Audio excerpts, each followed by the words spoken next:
Hello, brothers and sisters. Welcome back to the Based LDS video. This is your boy BC, and I apologize for the prolonged absence. This summer has been nuts. I have been insane busy, and I have been trying to learn more about this recording system so I can make better videos rather than just having a camera on my dumb face. And I am just technologically not inclined. But I'm trying. I want to make...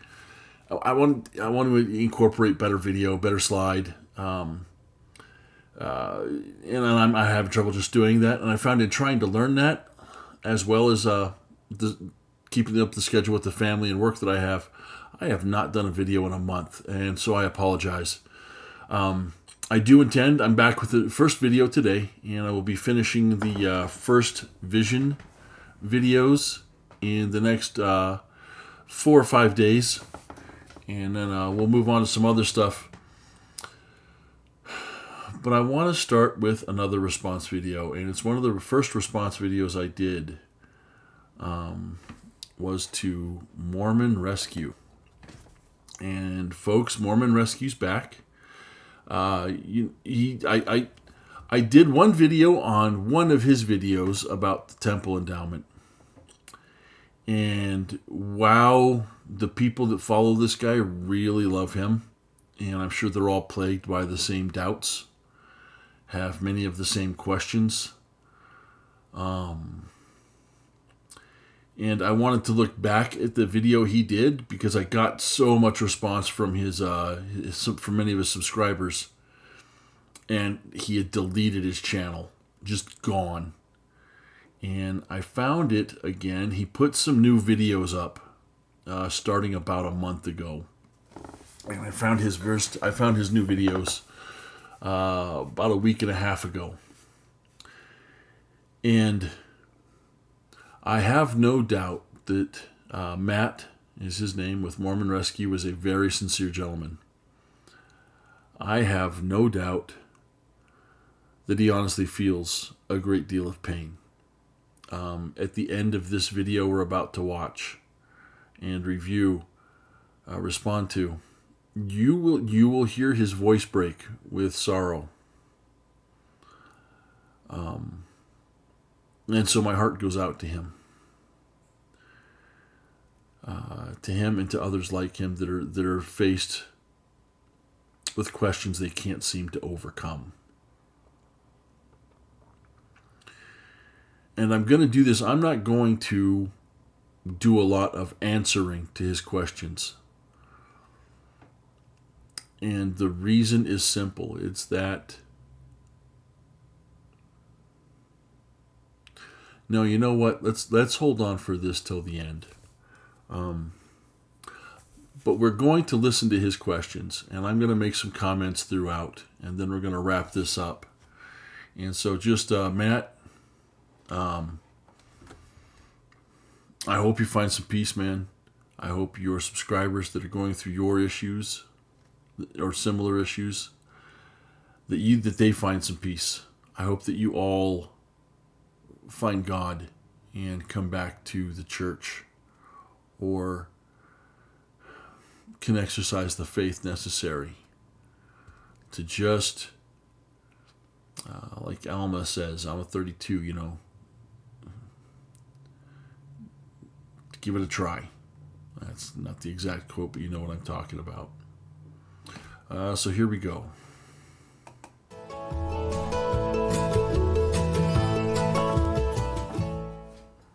Mormon Crucible, my 5 essential questions.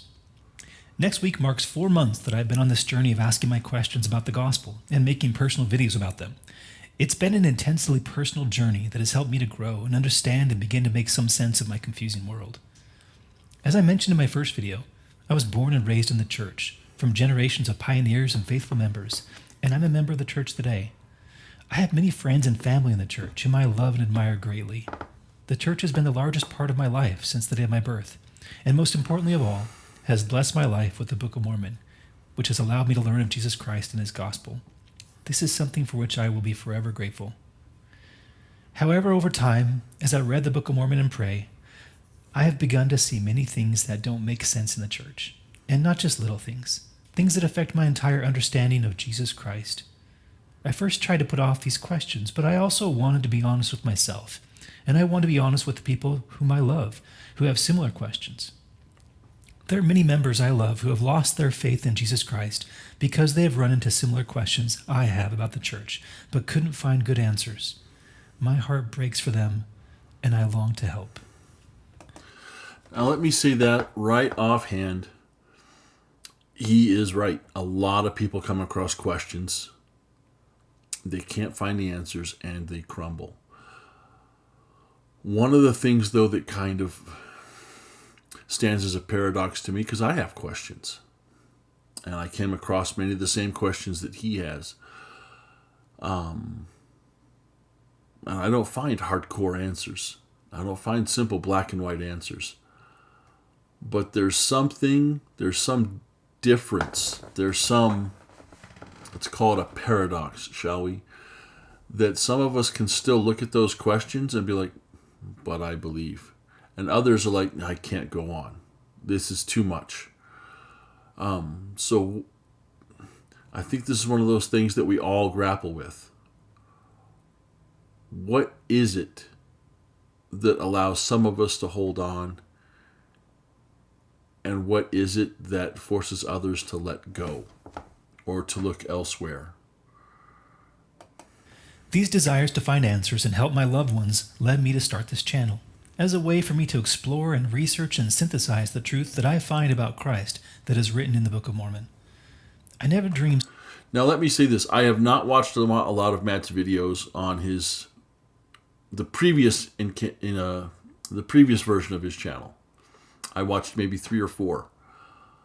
But the videos I watched, I don't find him looking for answers. I find that he's typically looking for questions.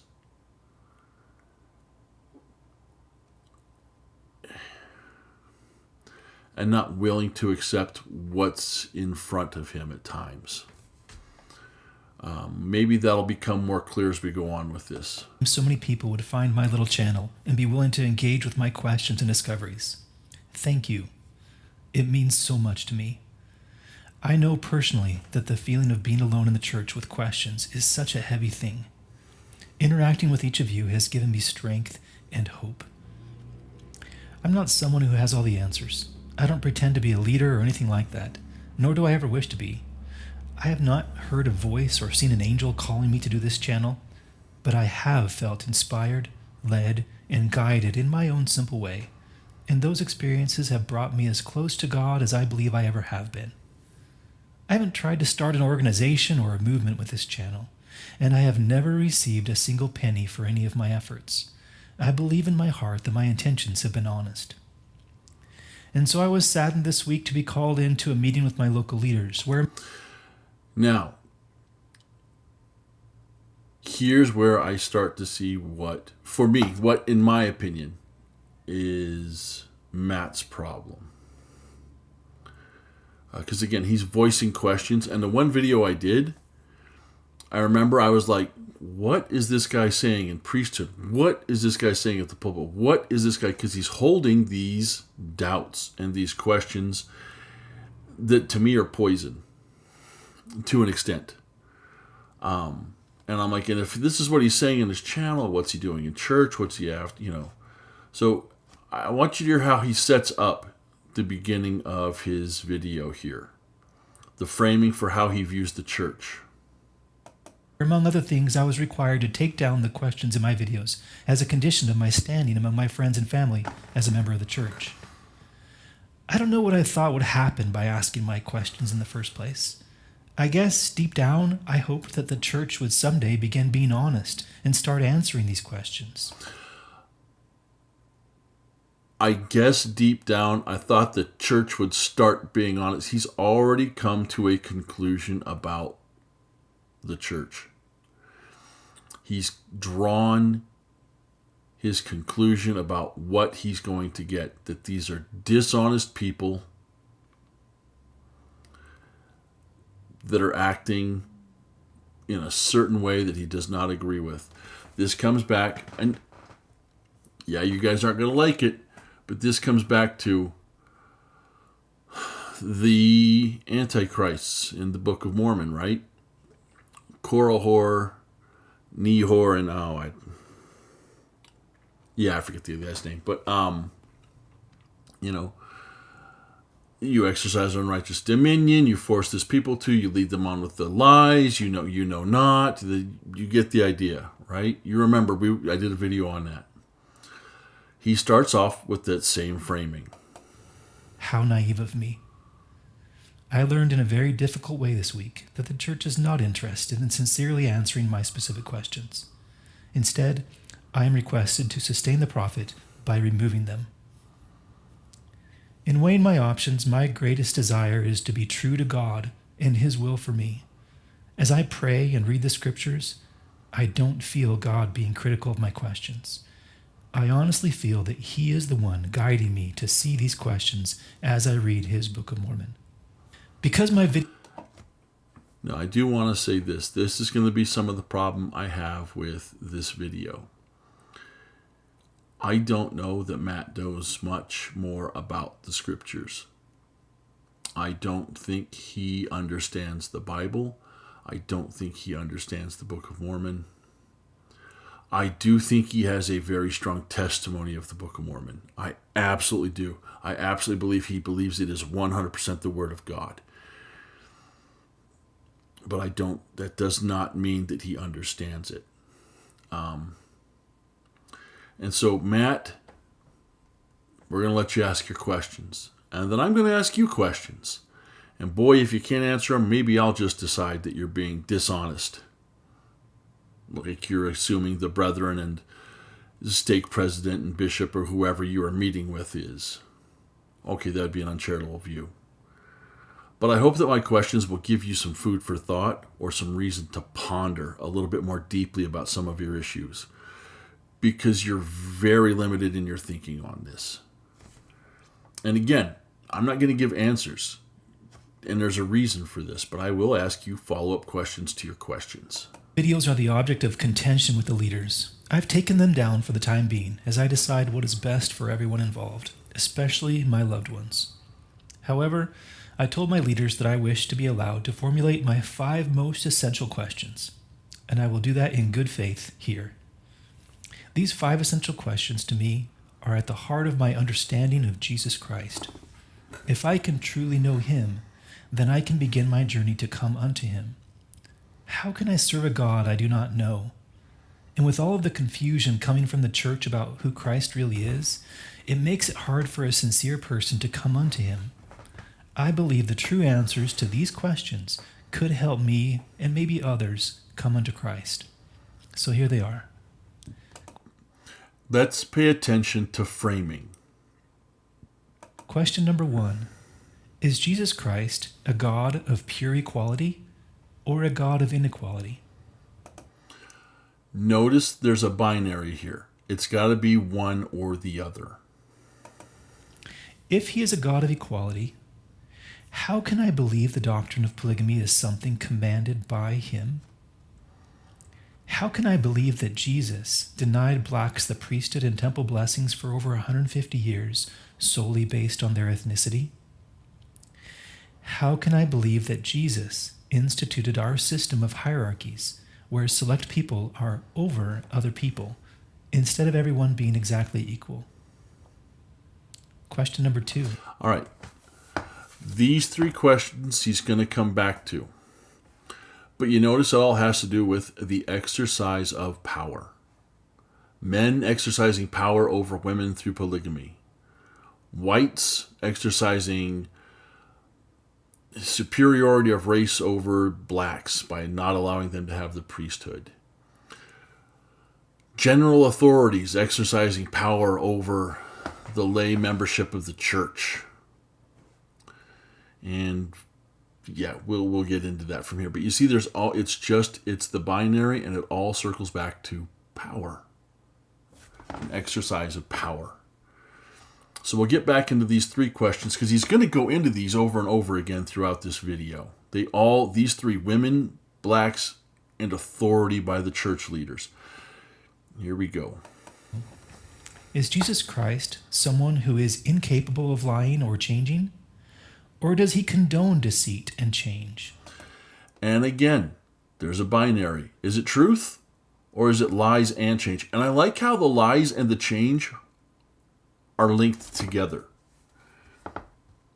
Like, nothing changes in the gospel if God is a God of truth. Nothing can change, right? Except we should know from reading the scriptures, the entire standard works, the entire canon, things do change. God does not. If he is incapable of lying or changing, how can I believe Jesus directed his servants to lie, to institute, defend, and cover up polygamy?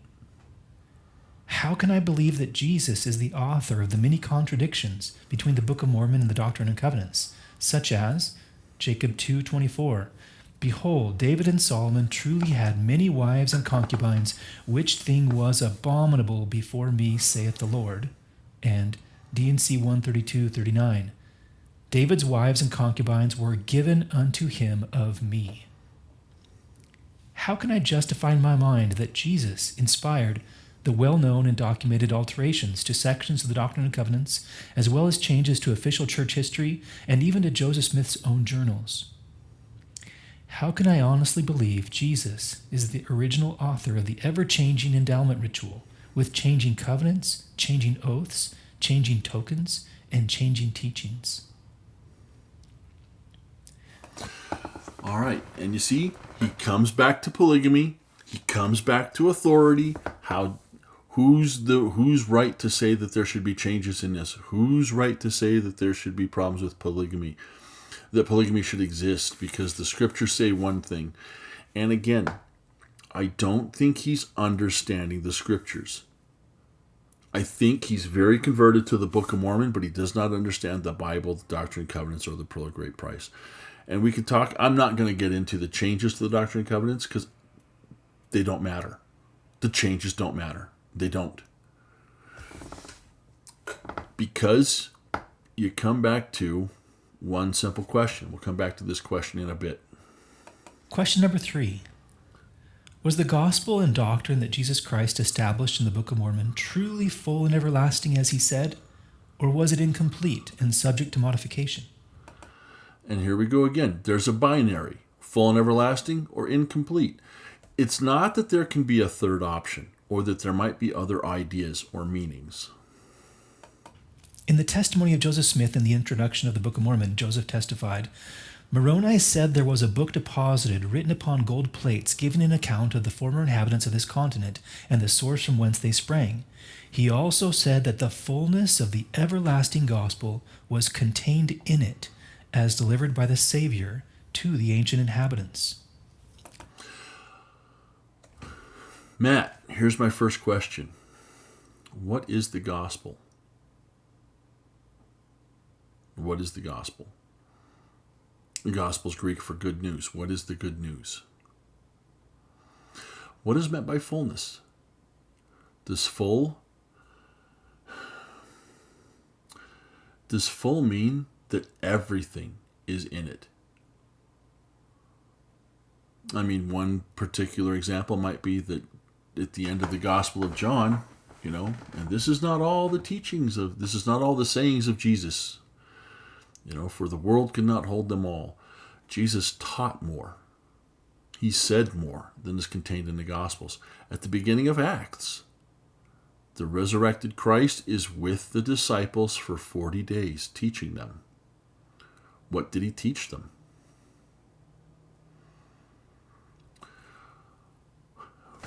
We're going to come back to these types of questions. But why do you think those things aren't detailed in the scriptures? And yet, as the Book of Mormon says, the Bible also contained the fullness of scriptures for some time.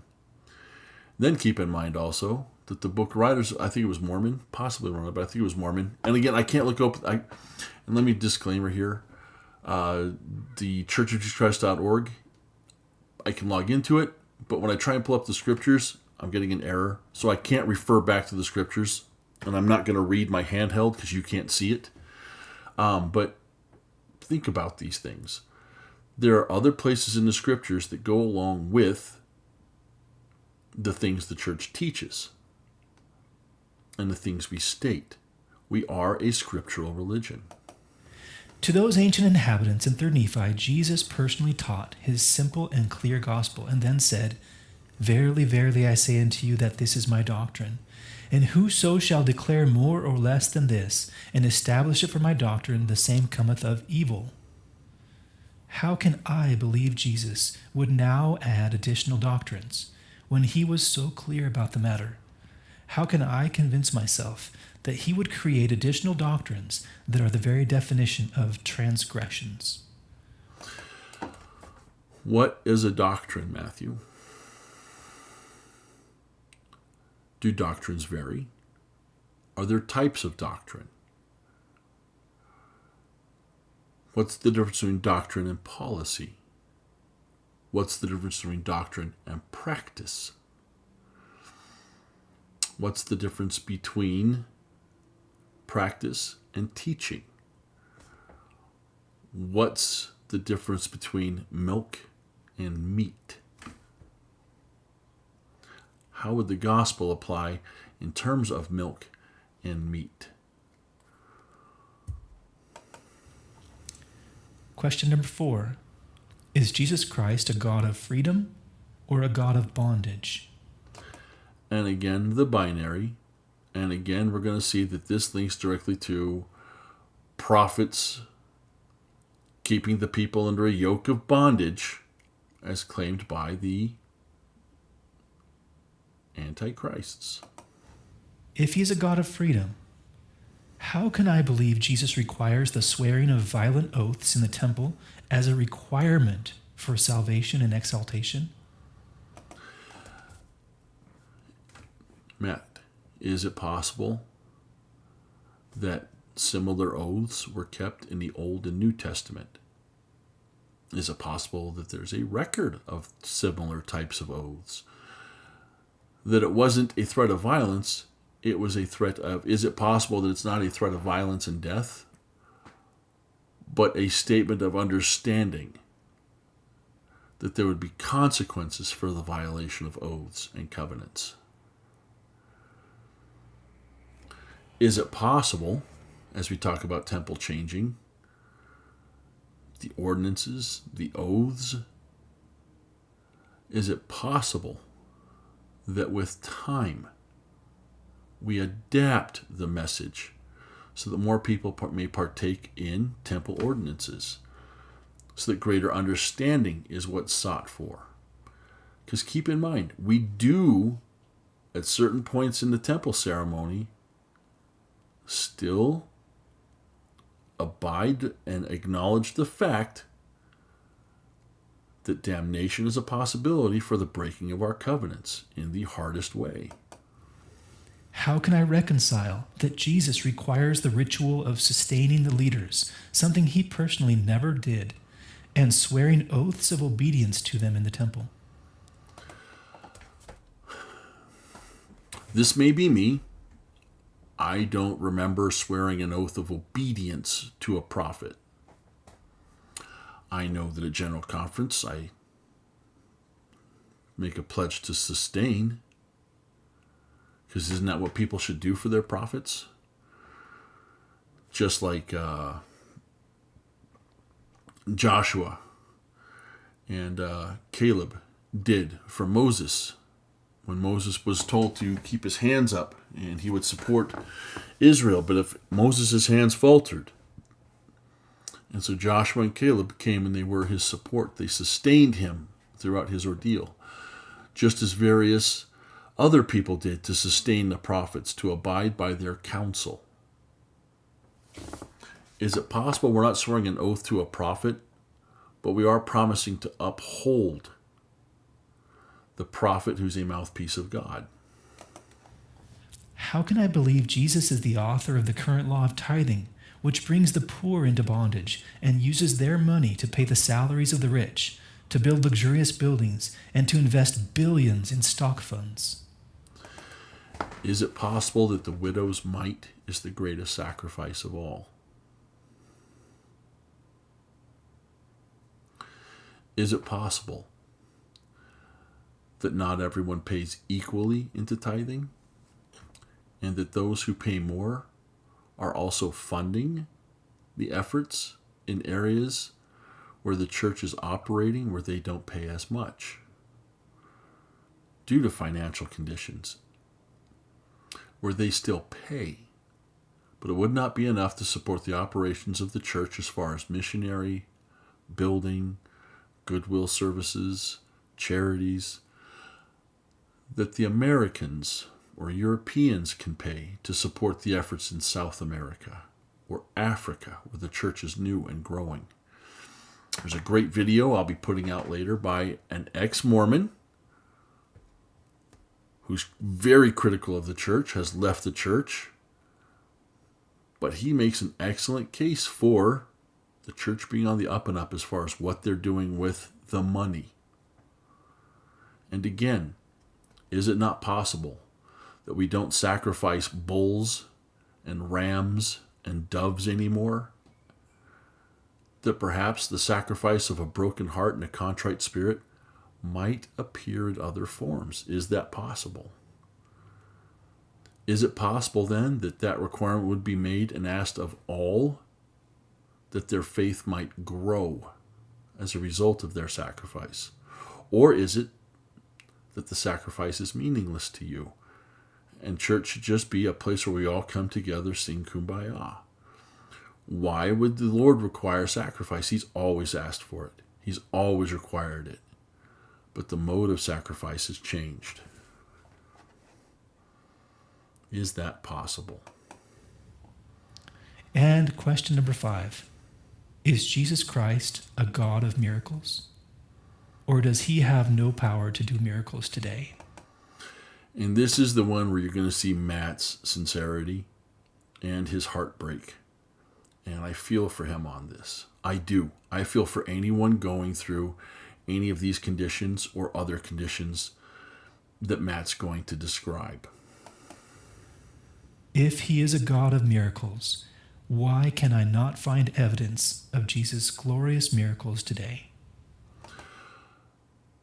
Is it possible that if you're requiring miracles to be accomplished by the prophets and the apostles, and you're requiring that they be evident and shown to the world, that you are seeking a sign?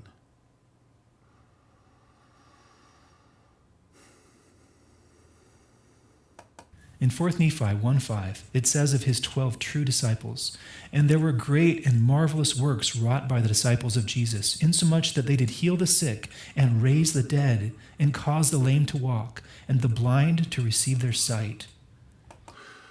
Interesting that you call the 12 disciples in the Book of Mormon the 12 true disciples. What of the apostles in the New Testament, Matt? Were they not also granted that same authority and power? Were they not given the same charge to preach the gospel, to testify of Christ?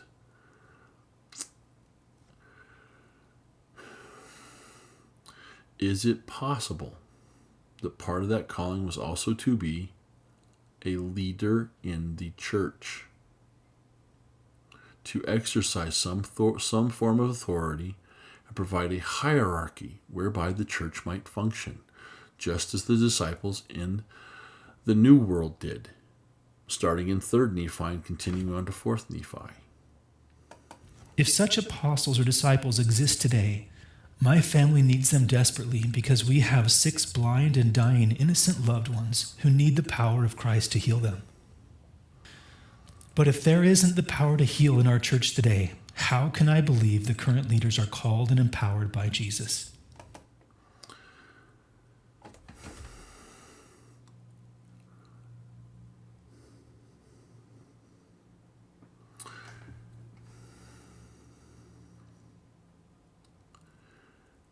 I've told this story before. I had an aunt who fell gravely ill. She was going to die, they said. Young, her lungs were done for. Wasn't even lung tissue, just black mass. And my uncle, not a member of the church, my father, my mother, and I showed up. And my uncle asked for a blessing to be said over my aunt. And again, they were not members. They are not members. I don't know what he was thinking or expecting. And it was originally I thought that I would be the one giving the blessing because of my activity in the church. And I've been asked to give these kinds of blessings before. And the one time I felt clearly prompted to pronounce a blessing of healing, I didn't because I got scared. It seemed like it was too much. How could I? It became a faith issue for me. So as I was approaching the hospital with my parents, I'm praying to know what to say, and I wasn't coming up with anything positive. I wasn't coming up with anything that would lead me to say, be healed to my aunt. When we got to the hospital, my father said, "May I?" My uncle said yes. Not going to lie, I was a little relieved. My father laid his hands on her head and prayed and pronounced a blessing whereby she would be granted enough time to see to the needs of her family. He said amen, and she opened her eyes immediately. Healings happen, but you have to have the requisite faith. So forgive me, Matthew, but I'm going to ask, why aren't you the one pronouncing the blessing? Is it perhaps you lack the faith? Is it perhaps it's not God's will? Is it perhaps that it's just her time, your family's time? There are a lot of people that need blessings. I do believe God stands ready to bless them. But I do also believe that some of his servants, like myself, falter with their faith in those particular circumstances.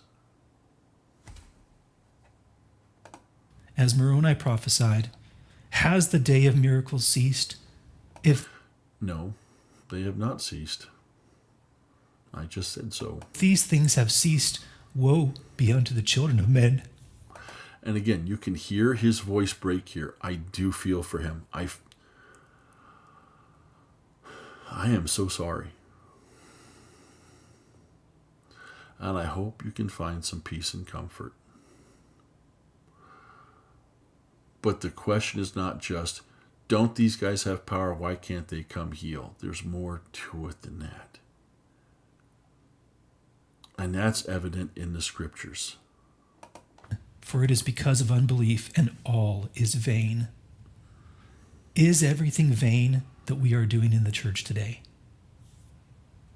These are my 5 essential questions to know and come unto Jesus Christ. For me, the true Church of Christ must be able and willing to answer these questions. To answer these questions, the church must be able to and willing. Matt's subscribers, anyone on my channel was struggling with similar questions. These questions are loaded. These questions are meaningless because there are questions within each one of these questions. There's a multiplicity of questions within each one of these questions. Some of them overlap, some of them independent of each other. But you have to find other answers to other questions first.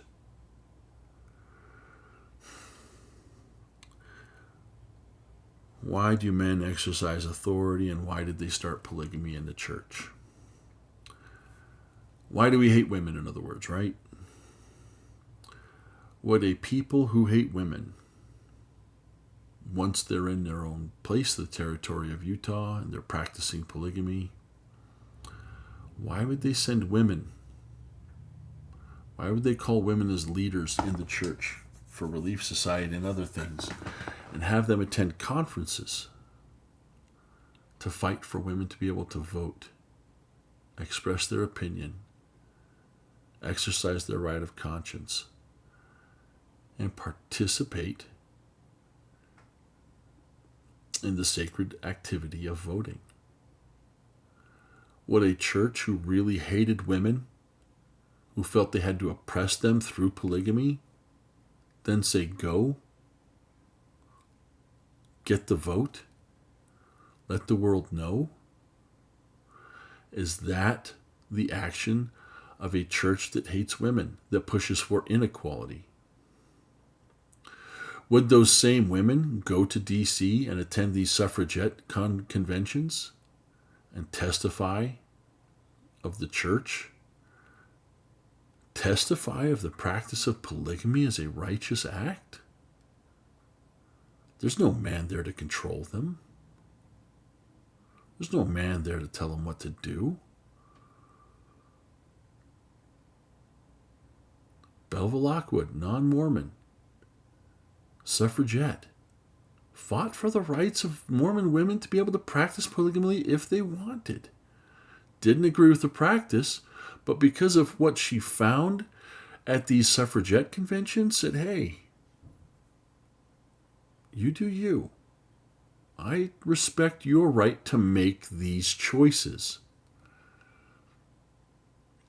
And let's understand, the polygamy of the 1800s is not the same as the polygamy of Warren Jeffs and some of these guys now. And that's not even all of them. But as far as blacks holding the priesthood, if Israel was God's chosen people, how come only one family was allowed to hold the priesthood? Why wouldn't God open up that opportunity to everybody?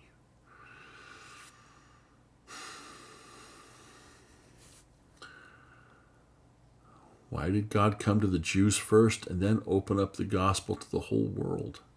Through the Jews, through the apostles.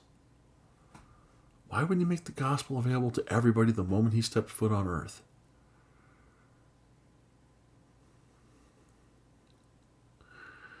Is God a God of truth or a God of deceit and change? God doesn't change. But gospel practices, policies do. Church practices and principles, rather, not gospel principles. Yes, it is probably wrong that the blacks could not hold the priesthood. But we also know that Joseph gave the priesthood to a few blacks, and Brigham attested to their righteousness and goodness. And then in the same sermon said, but no, they shouldn't hold the priesthood because I don't know what Brigham was thinking or doing. Do I think Brigham was evil? No. Do I think he's misguided? Sure. And let's keep in mind the fact that Brigham may have been such a bad guy, but the rest of the nation's lampooning him as, well, you can't see that word on YouTube, but someone who really loved the blacks. There were national cartoons made about the man, and how Mormons were half black.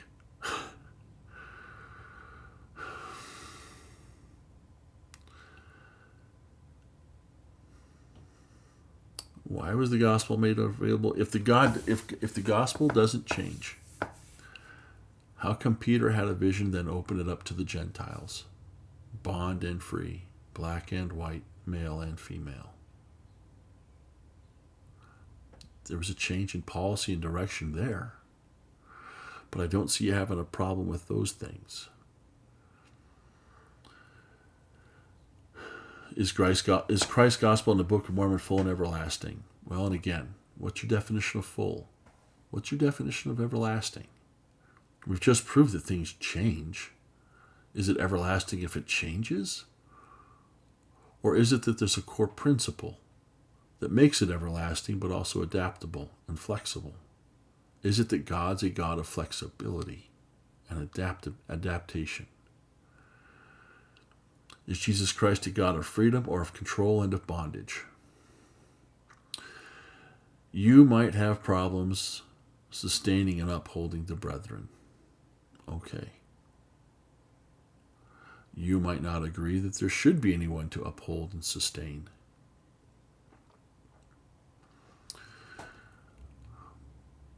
But in the Book of Mormon itself, we see certain instruction and certain commandments given to the 12 true disciples, as you call them, that was not given to the rest of the Nephites. Right? Think about his repetition of the Beatitudes, the Sermon on the Mount. Those 3 chapters were not spoken and given to the entire multitude of the Nephites. The start to chapter 13 in 3rd Nephi. After he'd been teaching, spoil not, be perfect. And then at a certain time, he turns and it's just the disciples. You know that because at the start of 13 it's, and he turned again to the multitude and began to speak. After he'd just been speaking to only the disciples. And this happens a few times throughout.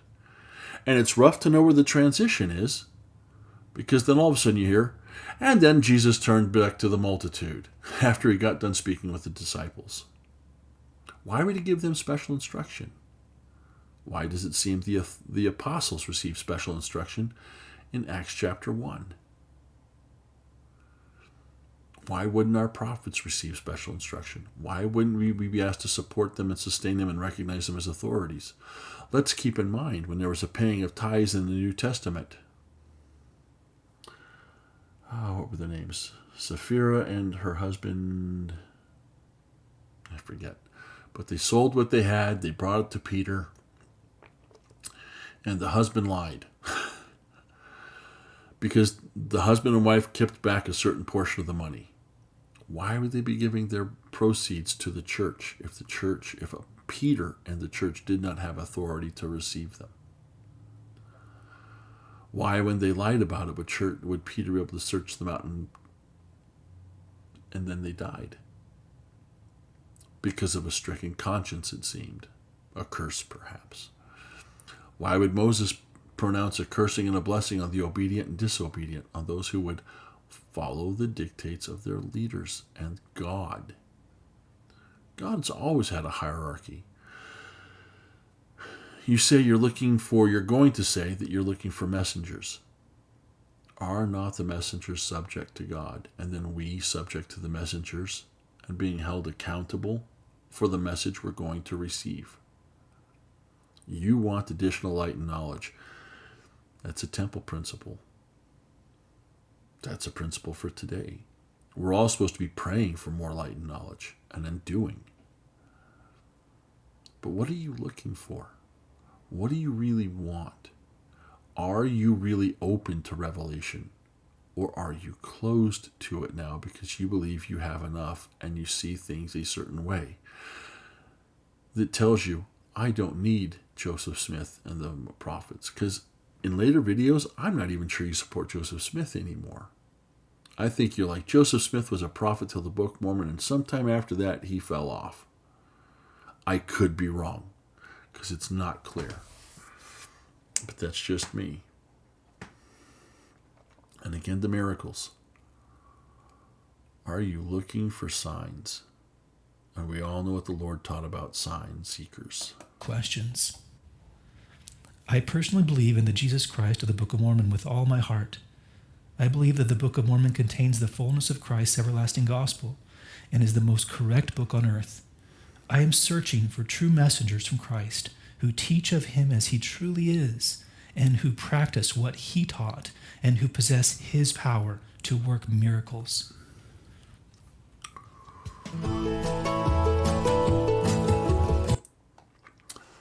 So there it is, brothers and sisters. Now, here's why I'm not giving answers to any of his questions, and here's why I think the church should not and does not just give answers. I think they let us struggle because the struggle is good. The struggle builds our strength, it builds our testimony, it builds our faith. Hurrah for the struggle. I'm all for the struggle. That's part of what Israel is, right? The parting of the meaning of Israel. It can mean a submission to God or to wrestle with God. We're supposed to contend with these questions. We're supposed to contend with these answers. Because we don't like the answers sometimes. Sometimes we contend with a lack of answers. Because we are, after all, a church built on faith. As a young missionary serving in the Canada, Montreal area, I'll give you two examples. I was serving in Montreal. I'd been out maybe a year. I spoke decent French at the time. And there was a gentleman being baptized who had been baptized on a Saturday. And this was at a time when you were baptized, and then at church, whenever the next church service was, you were welcomed into the ward by a show of hands, right? And then, all those who can welcome in, anyone who doubts his. And it was amazing because you never see it. And we don't even do the sustainings anymore after a baptism. We call them and announce them and welcome to the ward. But remember, we used to do the sustaining, all those who can welcome and sustain this member, raise your hand. Any of those who are opposed.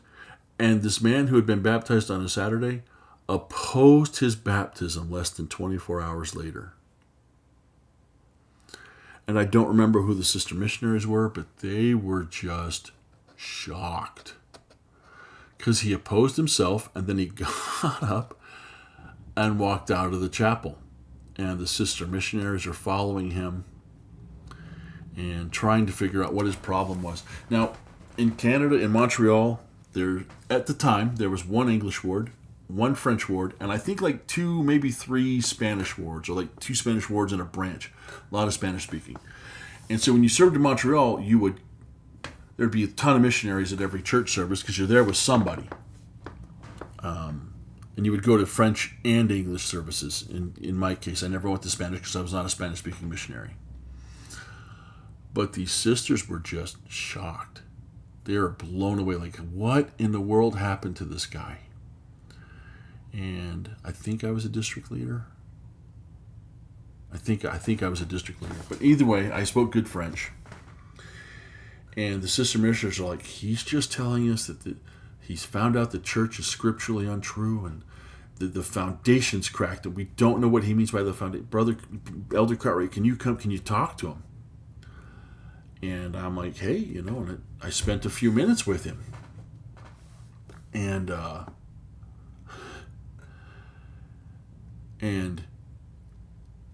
he had found cracks in the foundation of the church. And I mean the church building, in the concrete.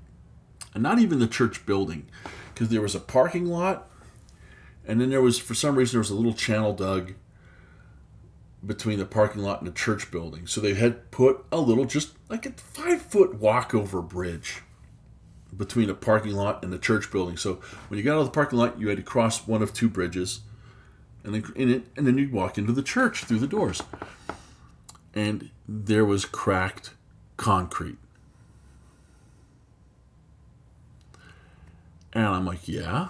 So he goes, well, the Bible tells you that there will be no cracks in the foundation. That it is a sure stone. He had taken the crack in the concrete of the walkover bridge as an indication that this church was not perfect, for it had cracks. He had literally taken the crack in the concrete, and there was no talking him out of it. And I know a lot of your listeners going like, no, this did not happen. And I swear, if I could remember who the sister missionaries were, I'd pull them up and like, yeah, do you remember when, and see if they remembered it. But I had to go back and tell these sisters, I'm like, he really does mean that the foundation of the church building is cracked, and therefore the church is not perfect. Therefore it cannot be Christ's perfect church, because Christ's church is a perfect church. There was no talking him out of it. There was no pointing to the fact that this might be an unreasonable assumption. He was done. He was done. He had an understanding of the scripture, and therefore done. Just like Matt has an understanding of the Book of Mormon. And no matter what you try and tell him, it might not meet a certain threshold or requirement for proof. And therefore, done. Number 2. There was a man I worked with, again in Montreal, different area, a little later on, in Pineuf. And he had been investigating the church for a very long time. He, his wife, and their young child, and she was pregnant with another child when I was there. And he had been anti'd hard. Back in the 90s, it was pamphlets from the Tanners. It was the Godmaker videos by Ed Decker. It was, you name it. The polygamy, the blacks in the priesthood, the Joseph Smith in a seer stone and a hat, and just ridiculous stuff. Now, as you've heard me say before, I was in the MTC, did not know the scriptures, did not know doctrine, but I had a faith that the Book of Mormon was true, and somebody sent me some material while I was in the MTC, hoping that I would come home to her. And I read the material, realized what I did not know, and then put everything into understanding the scriptures and the doctrine so I could prove this type of stuff wrong.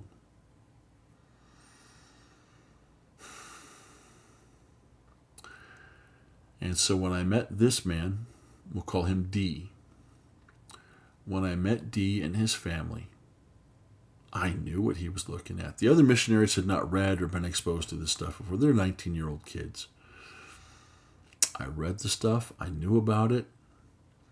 And I sat down, and my companion sat in the kitchen, open doors, with his wife, and they're talking, and I watched Godmakers. And I would sit down, and we'd go through whatever pamphlet, and I would just... And after about 3 months, 4 months, he's like, you've done it.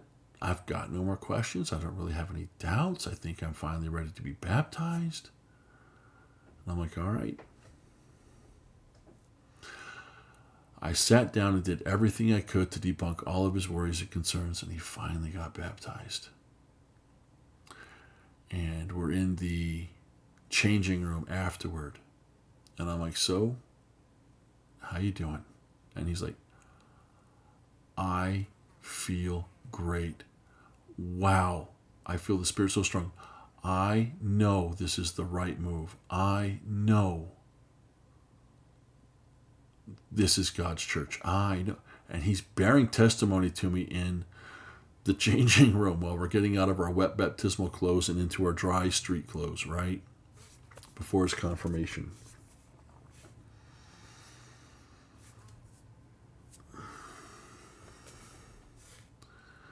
I get transferred out, like right after his baptism, like 2 or 3 weeks later. And before I'm done with my mission, he's quit the church. He had questions. There were just too many problems. He couldn't get past it. And this is where I learned. I, as a representative of the church, could not sit down and convince him of the truthfulness of the gospel. Brothers and sisters, Matt, fellow doubters, the church cannot and will not answer your questions to your own satisfaction. You might get enough to tide you for a little while, but you need something more substantial and more powerful. And that's a witness of the truth from the Holy Ghost. But you have to have an open mind. You have to have an honest desire. I received that witness before I knew better. But that witness has stayed with me, and it has sustained me through all of the bad material I've read and through all the questions I have. And I don't have all the answers. I have questions. Brothers and sisters, we all have questions, right? But it comes to exercising faith on that testimony you received of that thing, and then letting that build into further and greater testimony of the entire thing, of the entirety of the gospel. I might be able to give you a few satisfactory answers to a couple of your questions here, but it would not be enough. Think of the Lord's question to Peter, whom say men, to the apostles, whom do men say that I am? Oh, Lord, some say you're this, some say you're that. And then the Lord says, who do ye say that I am? And Peter says, thou art the Christ. And Jesus' response, blessed art thou, Simon Bar-Jonah, for flesh and blood hath not revealed it to thee, but the Father.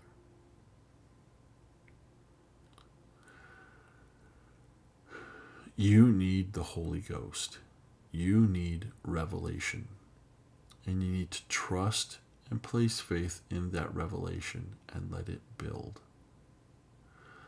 Doubt fosters. Doubt withers. Doubt corrupts. You have faith in the Book of Mormon. Could the Book of Mormon come here by anything other than the power of God? Did God work through Joseph Smith?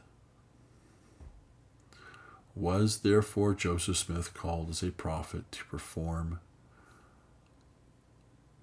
the recovery of the Book of Mormon and its being able to be issued to the world?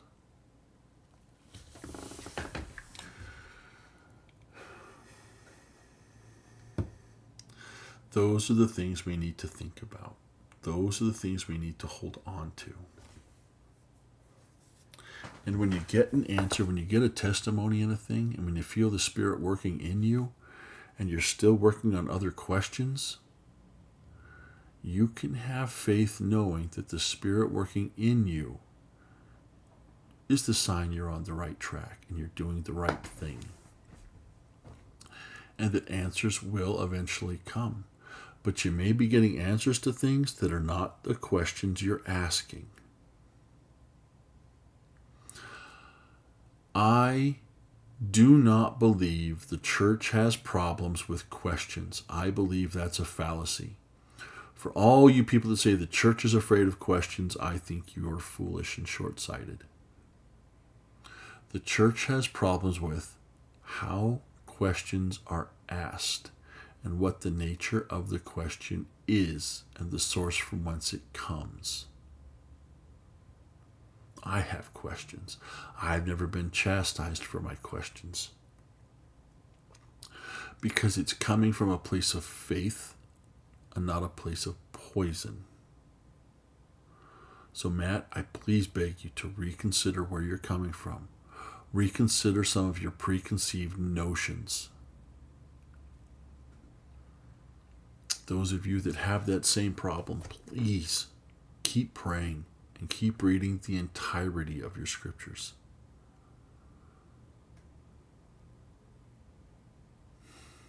I love you. I thank you for listening. Thank you. Peace out. I'll catch you on the next video.